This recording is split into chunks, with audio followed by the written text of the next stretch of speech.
Hello, അസ്സലാമു അലൈക്കും. ഞാൻ കഴിഞ്ഞ വീഡിയോയിൽ ഞാനൊരു പുളക്കിഴങ്ങ് പറിക്കണതുണ്ടായിരുന്നു. അത് 104 ആൾക്കാർ കണ്ടു കേട്ടോ. പിന്നെ കിഴങ്ങ് എത്ര ഉണ്ടായിരുന്നു? 2-3 കിലോ ഉണ്ടായിരുന്നു ആ കിഴങ്ങ്. പിന്നെ ഞാൻ പറഞ്ഞില്ല, അതിൻ്റെ തറി ബാക്കി നിർത്തി വെച്ചിരുന്നു. അപ്പോൾ അതിൽ പിന്നെയും പുളക്കിഴങ്ങുണ്ട്. അപ്പോൾ ഞാനത് പറിക്കാൻ വന്നതാട്ടോ. ഇതുണ്ടല്ലോ, ഇവിടെ തെങ്ങും തൈ വെച്ചിട്ടില്ലേ? അപ്പോൾ തെങ്ങും തൈ വെക്കുമ്പോൾ കുഴിയത്തപ്പോൾ നിറയെ മണ്ണിങ്ങനെ മേലേക്ക് പൊങ്ങി വരും. അപ്പോൾ ഞാൻ എന്ത് ചെയ്യുന്ന അറിയാം, അതിൻ്റെ തറി വെച്ച് കൊടുത്തതാണ്. ആ കിഴങ്ങാണ് ഇപ്പോൾ ഇത് എത്ര കിഴങ്ങുണ്ടായിന്നറിയോ? അപ്പോൾ നോക്കുമ്പോൾ ഞാനൊന്നുകൂടി പറിക്കാൻ വരിക കേട്ടോ. അതിൻ്റെ ചുവട്ടിൽ ഇത്തിരിയും കൂടി ഉണ്ട്. അതിൽ തറി ഞാൻ പറഞ്ഞു മുഴുവൻ പറിച്ചിട്ടുണ്ടായിരുന്നില്ല. ഓരോരോ കിഴങ്ങാണ് പറിക്കാറ്. ഇന്നിപ്പോൾ എന്താ പറിക്കാൻ കാരണം എന്നറിയോ? ബീഫ് മേടിച്ചിട്ടുണ്ടെങ്കിൽ അപ്പോൾ ബീഫിൻ്റെ കൂടെ പുളക്കിഴങ്ങ് ഇട്ട് വെക്കാൻ വിചാരിച്ചിട്ട് ഞാൻ പറിക്കാൻ വന്നതാട്ടോ. നല്ല ടേസ്റ്റല്ലേ ബീഫും പുളി, പക്ഷെ നല്ല വേവുന്നുണ്ട്. അപ്പോൾ ഞാൻ എന്തായാലും അതിൻ്റെ ഒരു ഭാഗത്ത് കൂടെ പറിക്കാച്ചിട്ട് വന്നതാട്ടോ. അതിന് നിറയെ കൊമ്പുകളുണ്ട്, കുറച്ച് കൊമ്പ് കണ്ടോ പറിക്കാൻ. പക്ഷെ ഫുള്ളായിട്ട് പറിച്ചാൽ അത് കിടന്നു പോകും.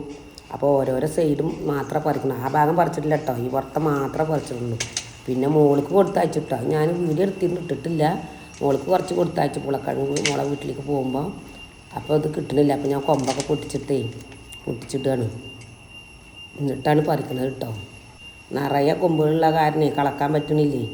പിന്നെ ഫുള്ളായിട്ട് പറിച്ചാൽ പിന്നെ അത് കിടന്നു പോകും. അപ്പോൾ ആവശ്യത്തിന് മാത്രം പറിച്ചാൽ മതിയല്ലോ വെച്ചിട്ട് ഇങ്ങനെ വന്നതാണ് ഞാൻ. പുളക്കിഴങ്ങ് കാണുന്നുണ്ട്, പക്ഷേ അത് മണ്ണിൻ്റെ ഏറ്റവും അടിയിലല്ലേ. നോക്കുമ്പോൾ എന്താ പറയുക, നല്ല നീളത്തിൽ പോയിരിക്കുക. അപ്പോൾ ഞാൻ വിളിച്ചു, അതാണ്ട നീളമുള്ള കിഴങ്ങാണേ, പൊട്ടിയിട്ട് പോന്നു കേട്ടോ. തിരിച്ച് പൊട്ടിച്ചെടുത്തു ഞാൻ എന്തായാലും അതിന്.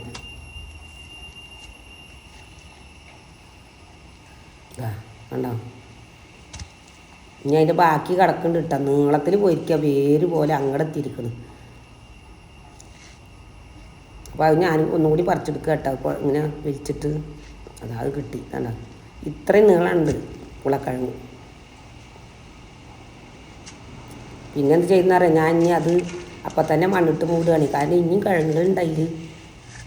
ഇനി പിന്നെ പറിക്കാലോ വിചാരിച്ചിട്ട് ബാക്കിയുള്ള ഭാഗമൊക്കെ കിഴങ്ങ് അപ്പം തന്നെ മണ്ണിട്ട് മൂടിയിട്ടോ. എന്നിട്ട് ഞാനതുകൊണ്ട് കൊടുന്നിട്ട് വന്ന് നോക്കുമ്പോഴേ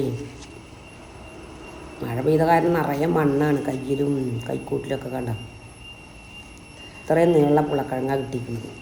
അപ്പോൾ വളപ്പുള്ള ആൾക്കാരൊക്കെ അതേപോലെ കുഴിച്ചിട്ട് കേട്ടോ, നിറയെ കിഴങ്ങ് കിട്ടും നമ്മുടെ ആവശ്യത്തിനുള്ളത്. ഞാനിട്ട് വീട്ടിൽ കൊടുത്തിട്ട് വെച്ച് നോക്കുമ്പോഴേ 1 മീറ്ററിലധികം നീളം കിട്ടോ. ഞാൻ തന്നെ അതിശയിച്ച് പോയി കിഴങ്ങ് കണ്ടിട്ട്. ഇങ്ങനത്തെ പുളക്കിഴങ്ങ് കണ്ടിട്ടുണ്ട് അത്രയും 1 മീറ്റർ നീളമുള്ള പുളക്കിഴങ്ങ്. അപ്പോൾ എങ്ങനെയുണ്ട് എൻ്റെ വിളവെടുപ്പ്?